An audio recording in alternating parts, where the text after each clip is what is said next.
আবার নতুন ভিডিও নিয়ে এসে গেছি। আজকে আমি আমের এই রেসিপিটা করছি। এটা আমি সারা বছরের জন্য সংগ্রহ করে রেখে দেবো।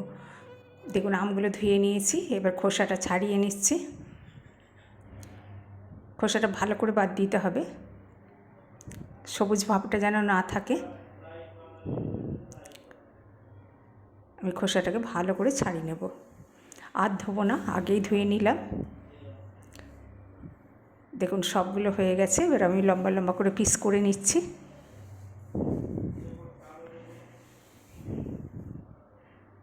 সবগুলো আমি পিস করে নেব। বীজগুলো আমি ফেলে দিচ্ছি।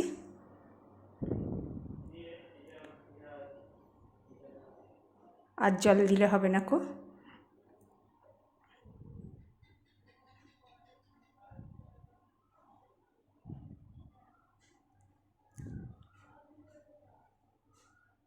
দেখুন হয়ে গেছে। এবার আমি চিনি দিয়ে দিলাম। আপনারা আপনাদের মিষ্টি যতটা খাবেন সেইভাবে দেবেন, কমিয়ে বাড়িয়ে নেবেন।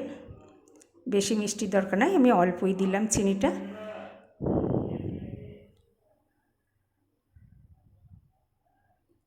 এবার লবণ দিয়ে দিলাম স্বাদ মতো।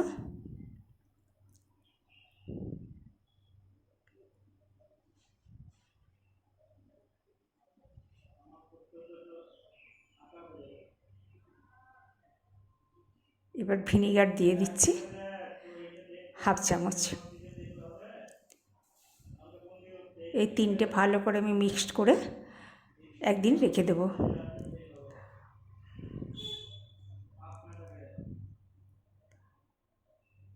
দেখুন ভালো করে মাখিয়ে নিতে হবে।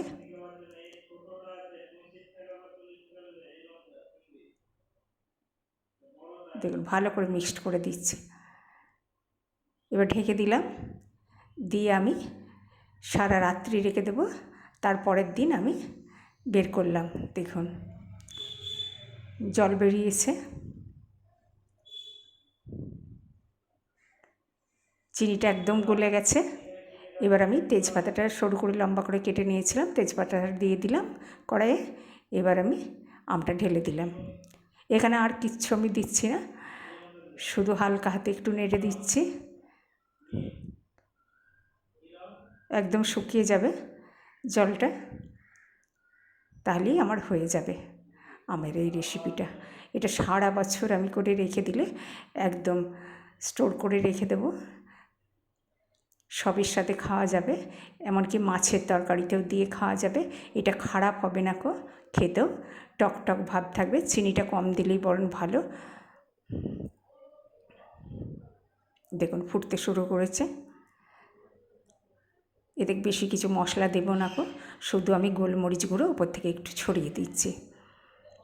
লবণ তো আগেই দেওয়া আছে। আর একটু হালকা হাতে নেড়ে দিচ্ছি।